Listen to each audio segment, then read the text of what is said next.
مرد کیوں لڑتے ہیں؟ یہ برٹن رسل کی مشہور کتاب ہے جو کہ 1916 میں انہوں نے لکھی تھی۔ برٹن رسل اس کتاب میں بتاتے ہیں کہ انسان لڑتے کیوں ہیں، جنگیں کیوں ہوتی ہیں اور معاشرے میں جھگڑوں کی بنیادی وجوہات کیا ہیں۔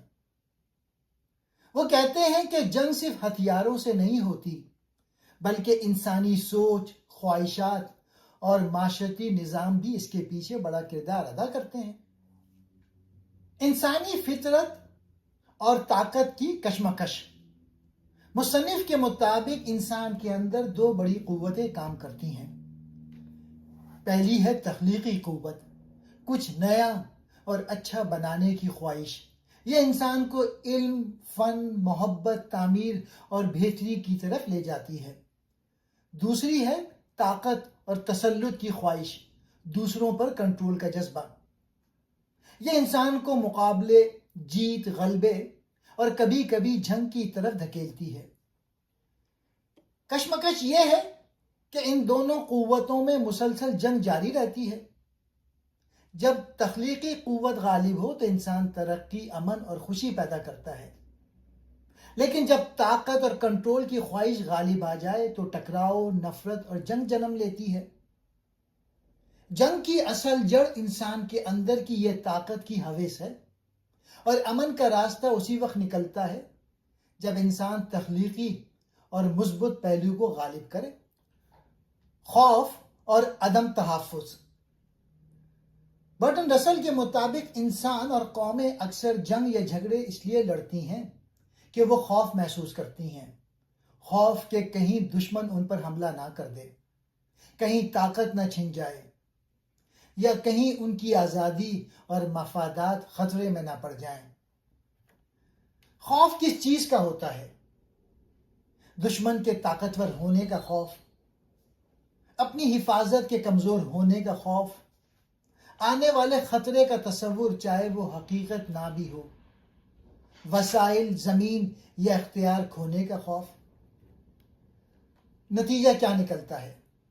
جب قومیں یا لوگ مسلسل عدم تحفظ کا شکار ہوں، وہ حملہ کرنے میں پہل کر دیتی ہیں، دوسروں کو دشمن سمجھ لیتی ہیں، اپنی حفاظت کے نام پر جنگ کو جائز قرار دیتے ہیں۔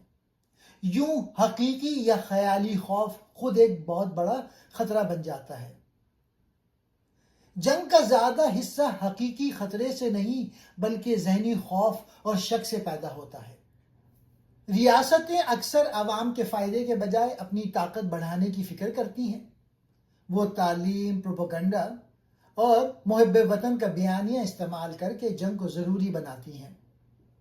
جنگ کا فیصلہ حکمران کرتے ہیں، قیمت عوام ادا کرتی ہے۔ جنگ اب ایک مکمل ادارہ بن چکی ہے۔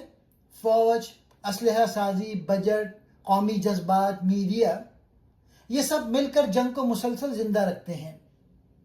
یہ نظام خود کو برقرار رکھنے کے لیے نئے دشمن پیدا کرتا رہتا ہے۔ معاشرے کی معاشی ناہمواری بھی جھگڑوں کا سبب بنتی ہے۔ جو لوگ بہت زیادہ طاقت اور دولت رکھتے ہیں وہ نظام کو اپنے فائدے میں ڈھالتے ہیں۔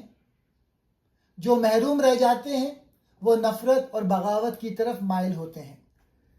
جب دولت اور طاقت چند ہاتھوں میں جمع ہو جاتی ہے تو معاشرے میں غصہ، نفرت اور بغاوت پیدا ہوتی ہے۔ غلط یا نامکمل تعلیم زیادہ تر تعلیم اطاعت اور تقلید سکھاتی ہے، سوچنا، سوال کرنا یا امن کا شعور نہیں دیتی۔ ایسے لوگ آسانی سے جنگی جذبات اور پروپیگنڈے کا شکار ہو جاتے ہیں۔ اصل تعلیم وہ ہے جو تنقیدی سوچ پیدا کرے، رواداری سکھائے، انسانیت کو ترجیح دے۔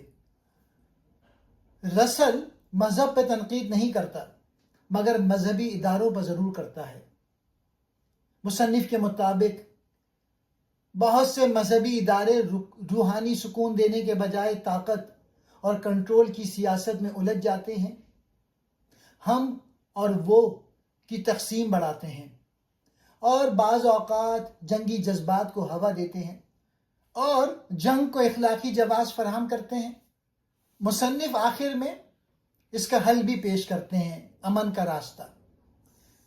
مصنف کا ماننا ہے کہ امن ممکن ہے اگر انصاف پر مبنی معاشی نظام قائم کیا جائے، تنقیدی، آزاد اور انسان دوست تعلیم دی جائے، ریاستی طاقت کو محدود رکھا جائے، قوم پرستی کے بجائے عالمی بھائی چارہ اپنایا جائے، انسان کے اندر تخلیقی قوتوں کو بڑھایا جائے، طاقت کے جذبے کو نہیں۔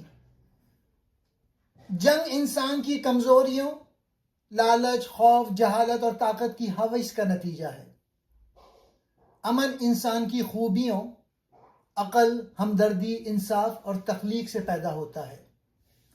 مصنف کے مطابق اصل جنگ دشمن قوم سے نہیں بلکہ انسان کے اندر موجود ان منفی قوتوں سے ہے۔